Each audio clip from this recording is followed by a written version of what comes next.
ค่ะสวัสดีครับเพื่อนๆวันนี้หลังจากกลับมาจากแรงกาวีเมื่อคืนถึงขอนแก่นก็ประมาณ3 ทุ่มเนี่ยพอดีหลานไม่สบายค่ะมาอยู่โรงพยาบาลกันมาเฝ้าหลานเนาะก็เลยวันนี้ก็จะทำคลิปเกี่ยวกับเล่าให้เพื่อนๆฟังประสบการณ์ที่เราไปแล่นเรือมาว่าเราเจออะไรบ้างความสุขความทุกข์ความกลัวทุกอย่างมีหมดค่ะเป็นตอนแรกก็เราแล่นเรือออกจากแคนออสเตรเลียวันที่12มิถุนาปีที่แล้วทั้งหมดรวมการแล่นเรือของเราก็คือ378วันมาถึงกระบี่นะคะคราวนี้เราออกแล่นเรือก็แล่นเรือออกมาเรื่อยๆจากแคนออสเตรเลียขึ้นทางเหนือของออสเตรเลียเขาเพื่อจะออกมาติมอร์ตะวันออกเสร็จแล้วเราแล่นมาถึงโพสต์ดักลาสเนี่ยจะเป็นใกล้กับบ้านของน้องชายแฟนเราก็เลยนัดกันว่าเราไปเซกู๊ดบายเนาะทานอาหารค่ำด้วยกันอะไรเรียบร้อยก็สั่งลากันเรียบร้อยก็ออกจากที่นั่นหลังจากนั้นเราต้องแล่นเรือออกมาคือเห็นแต่ท้องฟ้ากับทะเลอะค่ะมาประมาณ1 อาทิตย์ได้ก็มาถึงโกลฟไม่ใช่ค่ะขอโทษมาถึงแคปยอร์กนั่นคือจุดศูนย์สุดของออสเตรเลียแฟนก็มีความคิดว่าอยากจะแล่นเรือเข้าไปใกล้ๆแล้วก็อธิบายความสวยงามของบ้านเขาเพราะว่าแกเคยบอกว่าแกมาเมื่อประมาณ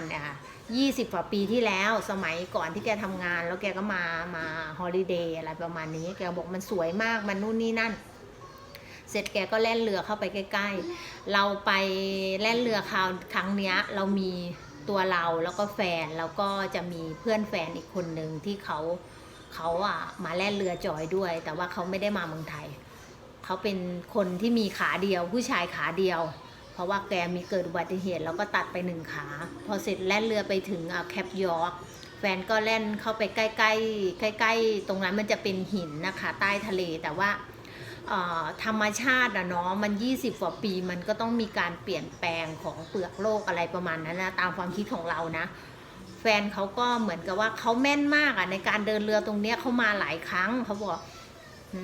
เขาก็ไม่ดูชาร์ตไม่ดูแผนที่ข้างล่างข้างใต้น้ำเวลาเราแล่นเรือเราจะมีแผนที่เราจะมีชาร์ตในคอมพิวเตอร์ว่าคุณแล่นไปตรงนี้คุณจะเจอโขดหินคุณจะเจอหินนู่นนี่นั่นเขาจะบอกเราหมดเราต้องดูคราวนี้แกไม่ดูแกใช้ความแม่นยำแล้วก็อธิบายเราก็นึกยังไงไม่รู้อยากออกไปถ่ายวิดีโอวันนั้นออกไปข้างนอกค่ะแล้วก็ไปยืนถ่ายวิดีโอแขนก็เกี่ยวกับเชือกเอาไว้ถ่ายวิดีโอพอเสร็จแล้วถ่ายไปแป๊บเดียวยังไม่ถึง5 นาทีได้มั้งชนโป้งเข้าไปเลยค่ะอุ๊ยอะไรเกิดอะไรขึ้นเราก็โทรศัพท์ตกรีบความตกใจเราก็ซุดตัวลงนั่งเนาะซุดตัวลงนั่งเราเห็นว่าเรือมันเอียงหรือพอเรือมันเอียงปุ๊บจับโทรศัพท์ได้ไม่ทิ้งโทรศัพท์นะคะ รีบจับโทรศัพท์ได้คานกลับมาค่ะคานแบบมาเกิดอะไรขึ้นถามเพื่อนกับแฟนเห็นหน้า2 คนโอ้โหตกใจหน้าเสียกันบอกว่าเรือชนอะไรชนหินใต้ทะเลว่างั้นเขาก็ทำการถอยพอถอยไปก็ไปชนขูดข้างหลังกลืออีกสอยซ้ายหันฝาก็ชนหมดทุกด้านไปข้างหน้าก็ไปไม่ได้คราวนี้เรือก็ค่อยๆเอียงตะแคงเลยค่ะทำยังไงกันของในเรือตกโป้งปังมาหมดเราก็ลงไปในเรือไปดูตายแล้วของหล่นลงมาที่พื้นหมดเลยแล้วก็ไอ้คอมเพรสเซอร์ของเรือน่ะของตู้เย็นน่ะมันก็กระเด็นออกมาข้างนอกเราก็ตกใจ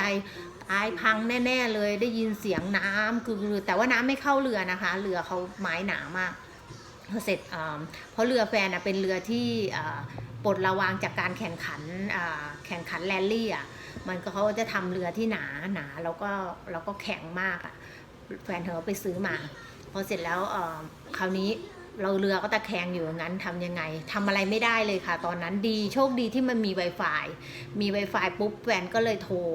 ส่งข้อความหาเพื่อนเขาอีกคนนึงเพราะว่าเพื่อนเขาคนนี้เขาจะทำงานเกี่ยวกับเรือไปรอบๆในออสเตรเลียแต่ตอนนี้เขาเป็นฮอลิเดย์ของเขาแล่นเรือไปที่ญี่ปุ่นเขาชื่อไม้แฟนก็เลยติดต่อกับไม้ได้บอกว่าเนี่ยเรือฉันทำไงได้บ้างต้องการความช่วยเหลือด่วนไม้ก็เลยบอกว่าโอเคตรงนั้นน่ะตรงแคปยอร์กเนี่ยมันใกล้กับ เทอร์เซย์ไอแลนด์ในเทอร์เซย์ไอแลนด์ฉันรู้จักผู้ชายคนหนึ่งชื่อว่าเจอราร์ดเขาน่าจะติดต่อเขาได้มีเบอร์แล้วก็คุณก็โทรให้เขาติดต่อเรือมาช่วยเหลือคุณมาลากเรืออะไรประมาณนี้เพราะว่าเรือมันขยับกลับไม่ได้แล้วคือขับเองไม่ได้แล้วมันตะแคงอยู่เนาะเราไม่รู้ว่าข้างล่างเป็นอะไรบ้างเสร็จแฟนก็ติดต่อเจอราร์ดได้ละโอเคเป็นว่าบาคุยกันรู้เรื่องเจอราร์ดก็ติดต่อเรือที่จะมาลากให้แต่ว่าเรือน่ะเขาจะมาได้ก็คือวันพรุ่งนี้บ่ายไม่รู้ว่าเวลากี่โมงนะคะตอนนั้นเราชนนะประมาณบ่าย3 โมงแล้วเราทำอะไรไม่ได้ทุกคนได้แต่ช็อกเสร็จคืนนั้นก็รอความหวังว่าพรุ่งนี้นั่นแหละแต่ว่ามันทุกคนใจมันแป้วหมดแล้วเรานอนไม่ได้กินก็ไม่ได้มื้อเย็นไม่มีใครกินไม่มีใครอยากกินทุกอย่างเงียบสงบไม่มีการพูดคุยทั้งสิ้นเงียบ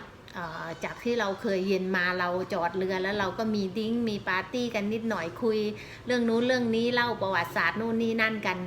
คืนนี้ทุกอย่างมันเปลี่ยนไปมันเงียบไปหมดแฟนก็เข้านอนแต่รู้ว่าแกนอนไม่หลับหรอกเราก็นอนไม่หลับแกนอน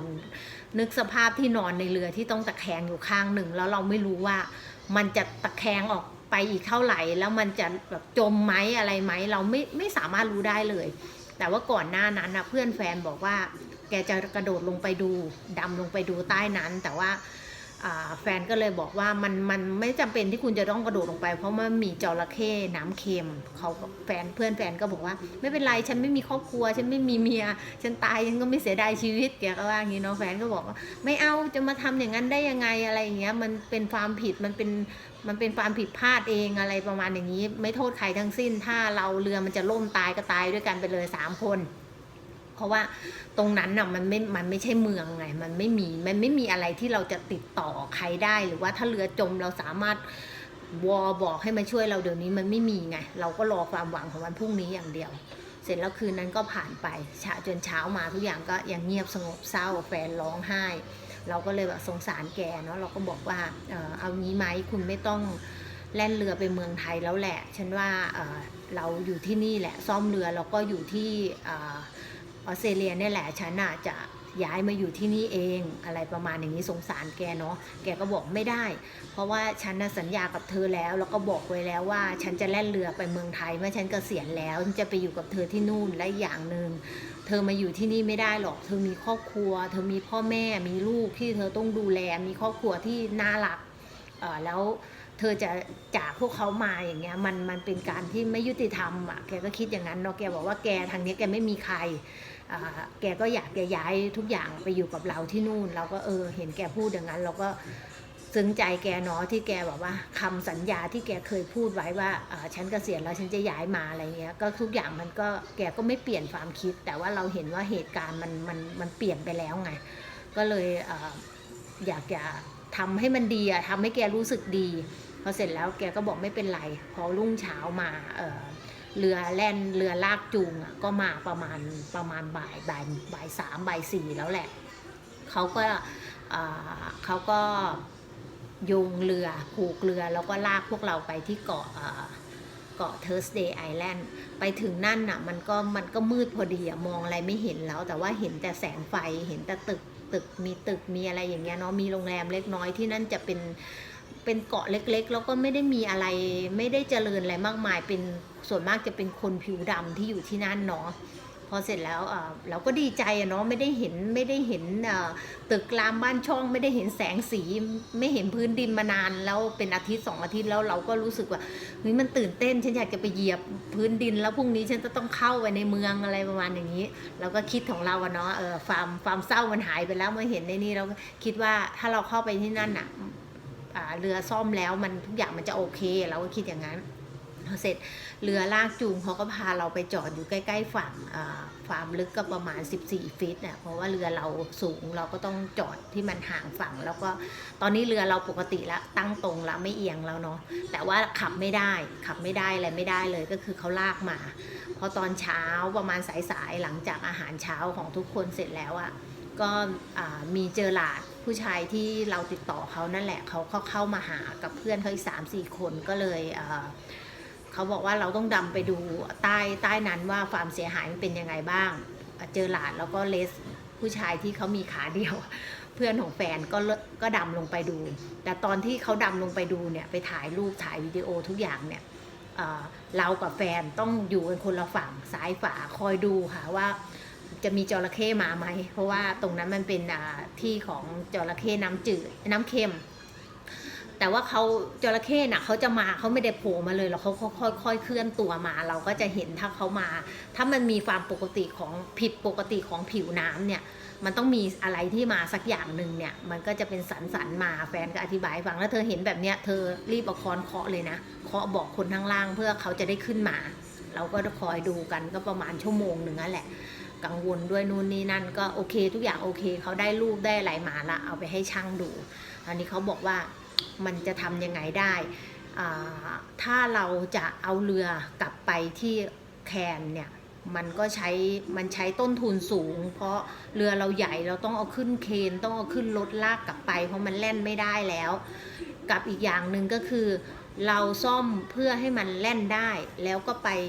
ปต่อข้างหน้าแต่ว่าไปหาอู่ซ่อมเรือที่มันอยู่ใกล้ที่สุดนั่นก็คืออู่ซ่อมเรือนั้นจะอยู่ที่ลอมบ็อกก็คือประเทศอินโดนีเซียเสร็จแล้วก็คิดว่าโอเคถ้าซ่อมแค่ไปได้เนี่ยเหมือนกับรถซ่อมให้ขับได้มันก็น่าจะโอเคอยู่นะตกลงว่าก็ซ่อมในการซ่อมนั้นก็คือ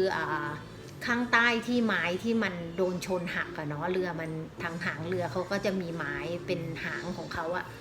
ลงไปเหมือนหางปลาอย่างเงี้ยค่ะลงไปแหลมๆใหญ่ๆสูงประมาณ2 เมตรได้มั้งไม้อันนั้นอะมันขยับได้คือมันไม่สามารถคอนโทรลเรือได้แล้วก็เลยต้องดึงออกมาถอดออกมาเพื่อจะไปหาไม้ใหม่ไม้ที่สร้างเรืออันนี้เป็นไม้มะฮอกกานีจากประเทศฟิลิปปินส์เรือคันนี้เขาตัดไม้มะฮอกกานีทำสร้างขึ้นมาออกแบบขึ้นมาพอเสร็จแล้วก็เอาไปประกอบที่ซิดนีย์ออสเตรเลียฉะนั้นแล้วน็อตหรือตัวประกอบทุกอย่างเนี่ยมันจะมาจากออสเตรเลียหมดเขาในเกาะเนี้ยมันก็ไม่มีน็อตแบบนั้นรุ่นนั้นเลยนะแต่ว่ามันมีน็อตสำรองที่ว่าพอใช้ได้ดังนั้นก็เลยต้องเอาหาไม้ที่มันเป็นไม้เนื้อแข็งคล้ายๆกับไม้มะฮอกกานีที่สำรองได้นะเอาตัดต่อแล้วก็แต่งให้มันเข้ารูปเหมือนเดิมแล้วก็ใช้เหล็กแผ่นนะประกบใส่น็อตติดเข้าไปเหมือนเดิมเสร็จแล้วเราอยู่ที่นั่นประมาณเกือบเดือน20 กว่าวันจากการที่ทำอะไรเรียบร้อยเราก็ออกจากเกาะนั้นก่อนหน้าที่จะออกหลังจากที่มีเรื่องอะไรเรียบร้อยแล้วเนี่ยแฟนก็ถามเราอยู่ว่าฉันคิดว่าเธอจะไปต่อกับฉันไหมหรือว่าเธอจะกลับบ้านไหมฉันจะซื้อตั๋วให้เธอเพราะว่าเธอเซไอแลนด์เนี่ยมันจะอยู่ใกล้กับโกลบอยู่ใกล้กับโฮไอแลนด์เขาจะเป็นเกาะใหญ่แล้วก็มีสนามบินเพราะว่าเราได้วีซ่า1 ปีแต่ว่าทุกๆ3 เดือนเราจะต้องออกนอกประเทศแล้วเข้ามาใหม่แกบอกว่าถ้ามันมีเหตุแบบนี้แล้ว3 เดือนเราไม่ได้ออกจากที่นี่แน่นอนดังนั้นเธอกลับบ้านไหมเพราะว่าถ้าเธอไม่อยากเล่นต่อไม่บังคับนะไม่อยากไปต่ออะไรเงี้ยเราก็บอกไม่ฉันจะไปต่ออะไรนี้เพราะเราก็คิดหลายๆอย่างรวมกันว่าในเมื่อแกมีความตั้งใจที่จะไปเมืองไทยขนาดที่มีเหตุแบบเนี้ยแกก็ยังไม่ลบล้างความคิดของแกแล้วทำไมเราจะแบบถอดใจใช่ไหมในเมื่อเราคิดว่าเราจะใช้ชีวิตกับใครสักคนแล้วเนี่ยเราไม่ถอดใจแน่นอนไปต่อเราก็เลยบอกว่าฉันไม่ไปหรอกจะบินจากโฮไอแลนด์ไปดาวินกลับไปเมืองไทยเนี่ยฉันไม่ไปแน่นอนยังไงฉันก็จะแล่นเรือกลับไปกับคุณนี่แหละเป็นยังไงเป็นกันเราก็พูดงี้แกก็โอเคอย่างนั้นก็ไปก็ตกลงว่าเราก็ได้ออกแล่นเรือจากเทอร์เซไอแลนด์ทุกอย่างโอเคก็ออกแล่นเรือไปคราวนี้เราปกติแล้วจากเทอร์เซไอแลนด์ที่จริงเราไม่ต้องผ่านเทอร์เซไอแลนด์พอเรามีเรื่องเราต้องเข้าเกาะนี้เราก็จะต้องผ่านโกลบก็คือมันจะอยู่ในรัฐNorthern Territory คนละรัฐกับควีนแลนด์แล้วนะควีนแลนด์นี่ที่แฟนอยู่เราก็ข้ามรัฐแล้วตอนนี้แล่นเรือข้ามรัฐ7 วัน 7 คืนค่ะคือแล่นเรือตลอดเวลาไม่สามารถหยุดได้เพราะกลางทะเลไม่มีเกาะไม่มีอะไรให้เราพักแล้วหลังจากเรือเราชนแล้วเนี่ยที่เราแก้แล้วน่ะเรือไม่สามารถขับโดยออโตเมติกได้ปกติตอนกลางคืนเนี่ยถ้าเราไม่ขับเนี่ยเราตั้งออโตเมติกเรือเขาจะขับเอง เขาจะขับเองไปได้เลยอย่างเงี้ยคราวนี้ออโตเมติกมันน่าจะกระทบกระเทือนแล้วเสียหายในจุดนั้นนะเนาะมันขับไม่ได้แฟนกับเพื่อนอะต้องผัดกันขับเรือคนละ2 ชั่วโมง2 ชั่วโมงเปลี่ยนคุณไปนอนฉันมานั่งขับคือทั้งวันทั้งคืนอะขับอยู่7 วัน 7 คืนเราก็ดันมานี่มาป่วยเป็นซีซิกก็คือการป่วยอยู่ในทะเลคือตอนแรกอะมันรู้สึกเหมือนเวียนหัวแล้วก็ปวดหัวเหมือนจะอ้วกเหมือนเราหิวข้าวโหยท้องเงี้ยแล้วก็เราก็ปวดหัวอยากนอนพอไปนอนอะพอนอนตื่นขึ้นมาเนี่ยมันลุกขึ้นไม่ได้ลุกขึ้นหัวทิ่มเลยหัวทิ่มต้องนอนต่อเพื่อนแฟนก็บอกกินแอปเปิ้ลเพราะกินอะไรไม่ได้กินแล้วมันจะอ้วกพอกินปุ๊บก็อ้วกเพื่อนแฟนบอกว่ากินแอปเปิ้ลเอากินแอปเปิ้ลหมด3-4 ลูกก็ยังไม่หายคราวนี้ก็นอนอย่างเดียวกินไม่ได้กลิ่นก็อ้วกคราวนี้ลุกขึ้นก็หน้าทิ่มแฟนก็เลยบอกว่าเธอเป็นซีซิก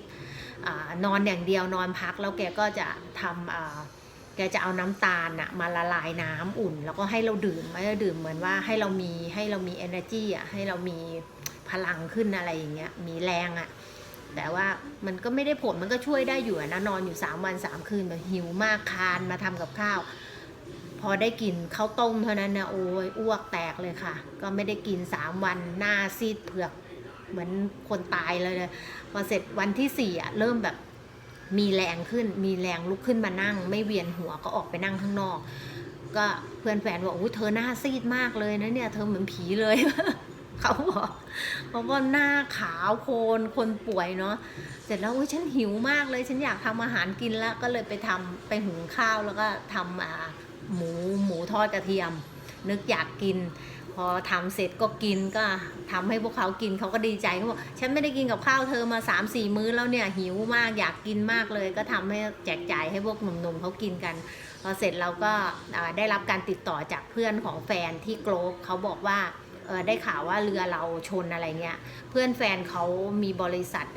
เขาเปิดอู่ต่อเรืออะไรบางอย่างเขาจะรู้เกี่ยวกับเรื่องเรือทุกอย่างแกก็เลยบอกว่าให้เข้ามาหาฉันก่อนเพราะว่าฉันอยากจะเช็คเรือคุณว่าเรือคุณโอเคไหมแล้วมันจะข้ามไปได้ไหมข้ามทะเลอาราฟูล่าที่จะข้ามไปติมอร์เนาะแกก็เลยบอกว่าไม่ได้ยังไงเข้ามาให้ฉันเช็คดูก่อนให้ช่างฉันเช็คตกลงเราก็เลยต้องเข้าไปโกลบพอเข้าไปโกลบเนี่ยเราก็ไปจอดอยู่ในโกลบเราอยู่ที่นั่นนานอยู่นะเป็นเดือนอยู่เพราะว่าพอช่างลงไปดูใต้นั้นแล้วช่างบอกว่าน็อตมันไม่โอเคเลยเนี่ยถ้าโดนพายุหนักไม่ต้องหนักหรอกถ้าคุณโดนพายุเรือคุณเหวี่ยงเนี่ยน็อตหลุดแล้วน็อตมันไม่โอเคเควินที่เป็นเพื่อนของแฟนเป็นคนนิวซีแลนด์ด้วยกันแกก็เลยบอกว่าโอเคเดี๋ยวฉันออเดอร์เองก็เลยออเดอร์อะไหล่จากดาวินมาการออเดอร์อะไหล่เนี่ยมันต้องรอประมาณ3 อาทิตย์อะไหล่จะส่งมาเนาะเราก็นั่งรอวันไม่ทำอะไรหรอกค่ะนั่งดูปลาโลมาไปนั่งดูปลาโลมามั่งอะไรมั่งก็มีแฟนของเพื่อนเนาะเขาชื่อลายาเขาเป็นคนฟิลิปปินส์แกน่ารักนางน่ารักมากนางก็พาออกไปช้อปปิ้งพาให้เราแบบไม่เครียดเธอไปนู่นไหมเธอไปร้านกาแฟไหมเนี่ยเดี๋ยวฉันทำความสะอาดนางจะไปทำความสะอาดนางจะทำงานอาทิตย์ละ4 วันนางบอกวันหยุดนะเดี๋ยวฉันจะพาเธอไปนู่นมันจะมีแบบว่าเหมือนกับว่าคนฟิลิปปินส์อยู่ที่นั่นเยอะที่แต่งงานแล้วมาอยู่ที่นั่นเขาก็จะมีปาร์ตี้กันวันอาทิตย์อะไรเงี้ยนางก็จะพาเราไปด้วยบอกเธอไปกับฉันนะฉันจะแนะนำให้เธอรู้จักเพื่อนเธอจะได้ไม่เหงาเธอจะได้แบบว่าไม่เครียดเนาะอะไรเงี้ยนางน่ารักนางก็พาไปพอเสร็จแล้วหลังจากนั้นเรารออะไหล่เรียบร้อยอะไหล่มาก็มีช่างของเพื่อนแฟนมาติดให้มาทำอะไรให้ก็เหมือนเดิมคือที่นั่นมีจระเข้น้ำเค็มทุกคนก็ต้องนั่งอยู่หัวเรือคนละจุดคอยมองเวลาช่างลงไปถ้ามีเหตุอะไรก็ใช้ค้อนทุบแต่ก็ไม่มีอะไรทุกอย่างผ่านไปด้วยดีหลังจากนั้นแล้วเราก็ดูแล้วว่ามันไม่มีพายุแล้วเนาะนู่นนี่นั่นเราก็จะออกเดินเรือแล้วเพราะเรานี่มันเข้าเดือนสิงหาแล้วตอนนั้นเข้าเดือนสิงหาแล้วยังไม่ถึงเลยปกติจากที่แพลนไว้ว่าเดินทาง3 เดือนสิงหาเนี่ยต้องถึงแน่นอนเมืองไทยแต่พอมีเหตุแล้วมันไม่ได้แล้วมันทุกอย่างมันเปลี่ยนไปหมดก็เริ่มออกเดินทางอีกครั้งวันที่11 สิงหาคราวนี้ก่อนที่จะออกเดินทางเราดูแผนที่แล้วเราดูพยากรณ์อากาศแล้วล่วงหน้าเราจะรู้ได้ประมาณ1 อาทิตย์เขาบอกว่าจะมีพายุมาอีก1 ลูกแต่ว่าไม่แรงมาก ยังไงเราก็ตกลงว่าเราเตรียมอาหารเตรียมน้ำมันอะไรพร้อมทุกอย่างต้องออกแล้วแฟนเขาก็คิดว่าเขาจะออกแล้วเพราะเขาอยู่มาหลายเดือนแล้วเนาะเขาก็เลยออกแล้วเดี๋ยวมันมีเกาะอีกเกาะหนึ่งที่เราจะพักได้เราก็ไปหลบที่นั่นสัก2-3 วันหลังให้พายุพัดผ่านไปเนาะเราก็ออกไปเราก็ไปหลบที่เกาะนั้นพายุก็ผ่านไปพอพายุผ่านไปปุ๊บเราก็แล่นคราวนี้จะถึงออกทะเลอาราฟูล่าแล้วใช้เวลาประมาณ 6-7 วันได้เหมือนกันคือแล่นเรือทั้งวันทั้งคืนเหมือนกันแต่ว่าแฟนเขาก็ขับเรือเองตอนนั้นแกแบบน้ำหนักลงเลยนะเพราะว่าแกไม่ได้นอนทั้งคืนทั้งวันเนาะแกก็ขับเองแต่ว่าพอตั้งไอ้ขับออโตเมติกได้แล้วตอนเนี้ยเขาแก้ให้แล้วช่างแก้ให้แล้วแต่ว่าทุก2 ชั่วโมงแกก็จะลุกขึ้นมาดูว่ามันไปทางไหนแล้วมันมีเรือใหญ่มาไหมเพราะว่าถ้ามีเรือสินค้าใหญ่มาเนี่ย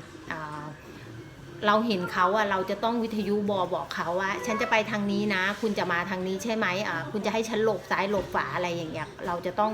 จอยกับเขาบอกเพื่อเขาจะได้รู้พอเสร็จก็เราก็ไปถึงเกือบถึง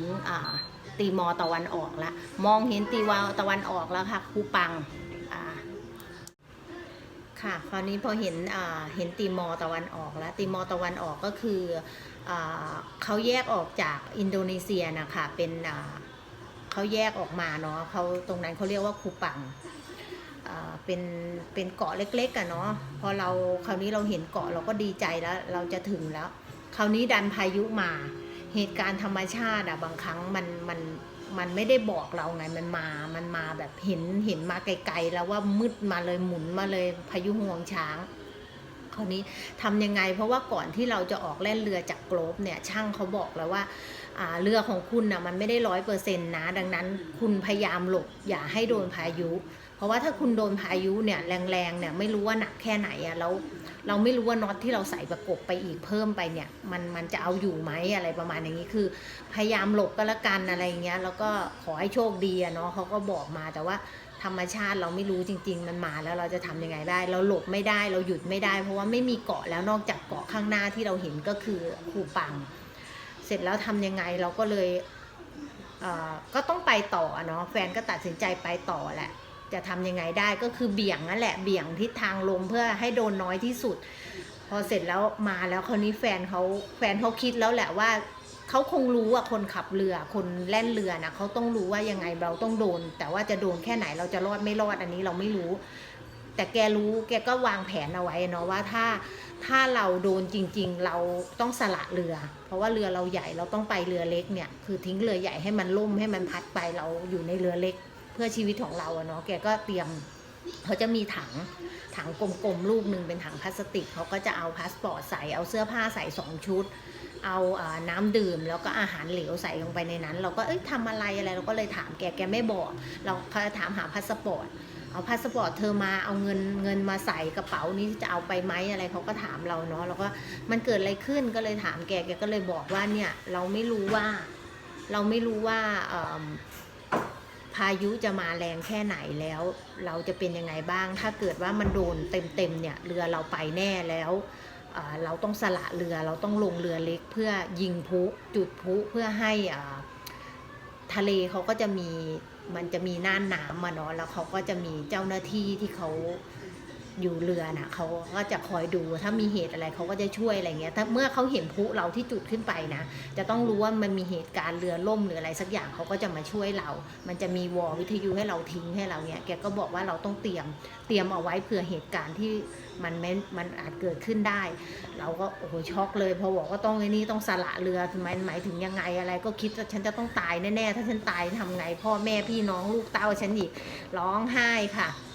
ตอนนี้แกก็มาปลอบแกก็บอกว่ามันเป็นเหตุการณ์ที่เราไม่รู้แต่ว่าเราต้องทำเอาไว้เผื่อมันเกิดขึ้นเราต้องสำรองเอาไว้อะไรเงี้ยแกก็พูดเธอจะเอานี้ไปไหมจะเอานั้นไปไหมกระเป๋าเธอจะเอาไปไหมอะไรเงี้ยบอกฉันไม่เอาอะไรทั้งสิ้นมันไม่อยากได้อะไรแล้ว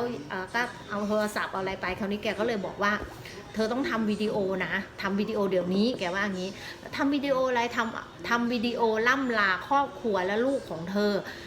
ทำวิดีโอล่ำลาเราคนพุทธเนาะเราก็แบบเฮ้ยเราจะทำอย่างนั้นได้ยังไงเราเหมือนมันเป็นลางเราก็ไม่อยากจะทำแกบอกว่าเธอต้องทำถ้าเธอไม่ล่ำลาครอบครัวตอนเนี้ยถ้าเราต้องสละเรือเราต้องตายกลางทะเลเนี่ย เธอจะไม่ได้ลำลาญาติพี่น้องครอบครัวลูกเธอเลยเขาจะไม่เห็นเลยถ้าเราตายไปอ่ะยังไงเขาก็จะเห็นโทรศัพท์ที่เราทำวิดีโอไว้ครั้งสุดท้ายเพราะว่าเราอ่ะมาลาครอบครัวที่บินไปหาแกที่ออสเตรเลียก็ตั้งแต่เดือนพฤษภาเนาะนี่มันกลางปีแล้วสิงหาแล้วนะมันก็คือเราก็จะไม่ได้เจอลูกเต้าอะไรอีกแล้วอะไรเงี้ยแกก็บอกให้ทำวิดีโอขึ้นมาเราก็ร้องไห้เนาะไม่อยากทำแล้วก็พอดีแม่นะให้เหรียญของกรมหลวงชุมพรไปแล้วก็ให้เหรียญพญาครุฑแล้วก็ในหลวงร.9ไปแล้วก็ติดที่เรือไว้เนาะเราก็ไปบอกเนาะเสด็จเตี่ยแบบให้ช่วยลูกด้วยให้แบบพายุมันพัดพาไปทางอื่นให้แบบลูกปลอดภัยแล้วก็ให้เดินทางไปถึงเมืองไทยลูกอยากไปตายที่เมืองไทยไม่อยากตายที่นี่อะไรก็พูดพร่ำไปเนาะตามที่เราจะขอได้เราจะวิงวอนได้ทุกอย่างเราเคยบอกแฟนอยู่ว่าตอนที่ติดรูปเสด็จเตี่ยแฟนก็ถามว่าเขาคือใครอะไรประมาณนั้นเราก็บอกว่าเนี่ยเขาเป็นแบบว่าคนไทยนับถือเขาคนไทยที่เดินเรือคนที่ทำประมงเขาจะนับถือท่านเพราะว่าท่านจะปกป้องคุ้มครองเราเวลาเราอยู่ในทะเลแฟนก็เลยบอกอ๋อ Father of the Sea เหรอแกก็บอกว่าอย่างนี้เราก็ประมาณนั้นอะไรเงี้ยแกก็แบบเห็นเราไปพูดไปบอกเราก็นั่งทำวิดีโออยู่แกก็ลงมาบอกแล้วลงมาบอกเสด็จเตี่ยบ้างแบบว่าขอให้คุ้มครองให้แกแบบว่ากับเราน่ะปลอดภัยไปถึงคูปังไปถึงเกาะนี้อย่าโดนพายุเลยให้แกโดนบันดาลให้พายุมันไปทางอื่นแกก็พูดแล้วแกก็บอกแล้วแกก็บอกฉันไม่เคยพูดอะไรแบบนี้เลยนะแต่ว่าฉันเห็นว่าเธอเชื่อแล้วก็ฉันก็เชื่อแกก็พูดอย่างนี้เนาะแกก็เราก็เริ่มใจชื้นขึ้นเราก็บอกเขาทำวิดีโอเสร็จเรียบร้อยทำใจแล้วเอาวะยังไงมันก็ถ้าจะตายก็ต้องตายอ่ะเนาะคนเราก็คิดอย่างเงี้ยมันทำอะไรไม่ได้กระโดดหนีก็ไม่ได้เราอยู่กลางทะเลใช่ไหมเสร็จแล้วมันจะเชื่อว่าจะไม่เชื่อหรือว่ายังไงอ่ะแต่ใจเราอ่ะเราเชื่อในสิ่งศักดิ์สิทธิ์อ่ะมีจริงเสร็จแล้วพายุอ่ะมันลมมันเกิดเปลี่ยนทิศมันผ่านมันมาถึงเราแต่ว่ามันมาฉลับอ่ะมันมาฉลับมันโดนเราแค่หางๆเท่านั้นเองคือม้วนแล้วมันไปอีกทางนึงอ่ะเราบอกโอ้โหโล่งเลยคราวนี้แฟนก็บอกไปอีกทางแล้วคือลมเริ่มเบาลงเริ่มผ่อนลมฝนเริ่มลงเริ่มแบบไม่มีลมที่กระโชกเรือทำให้เรือเราแบบโยกไปโยกมาตอนนั้นเรือแบบคือคอนโทรลแทบไม่ได้อ่ะแล้วคราวนี้ก็เลยเราก็แล่นไปอีกสักพักหนึ่งก็เริ่มเห็นภูเขาละก็เลยเข้าจอดข้างเขาเพราะว่าตอนนั้นมันมืดแล้วเราก็กลัวว่าถ้าเราเข้าไปใกล้เกาะมากอ่ะชาวประมงอ่ะเขาจะวางตาข่ายเนาะวางตาข่ายดักปลาอะไรอย่างเงี้ยเราจะไม่รู้ไงเพราะจะไม่มองเห็นสัญลักษณ์ที่เขาติดธงเอาไว้ว่าตรงนี้ตาข่ายจากนี้ถึงนี้เราจะมองไม่เห็นเพราะมันมืดเราก็เลยโอเคจอดตรงนี้แหละพอจอดปุ๊บก็โล่งทุกอย่างสงบละคืนนั้นเราก็พักที่นั่นว่าพรุ่งนี้เช้าเราจะเข้าไปในตีมอร์เพราะว่าพอเราเข้าไปเราต้องสแตมป์เข้าละจะต้องไปตม.ต้องไปทำธุระอะไรสักอย่างทุกอย่างที่จะเข้าในประเทศนี้ก็เป็นนั้นว่าทุกอย่างผ่านไปด้วยดีไม่โดนพายุแล้วก็เราก็ข้ามจากออสเตรเลียข้ามไปอีกประเทศหนึ่งแล้วตอนนี้คราวนี้ก็ให้เพื่อนๆติดตามนะคะตอนต่อไป EP ที่2ว่าเราเข้าไปที่ติมอร์ตะวันออกคูปังเนี่ยเราจะเจออะไรบ้างจะเจอคนหลากหลายเชื้อชาติหลากหลายศาสนาแล้วก็เจอเรื่องอีกค่ะมีเรื่องอีกมีเรื่องอีกเยอะแยะมากมายค่ะขอให้ฝากติดตามด้วยนะคะติดตามYouTube ช่องของเรากีวีกายแอนด์ไทยวูแมนแชร์ไลฟ์นะคะถ้าเพื่อนๆชื่นชอบเราก็กดไลค์กดแชร์กด Subscribe ด้วยนะคะสำหรับวันนี้วิดีโอนี้ก็ขอจบลงแค่นี้นะคะสวัสดีค่ะทุกๆคนบ๊ายบาย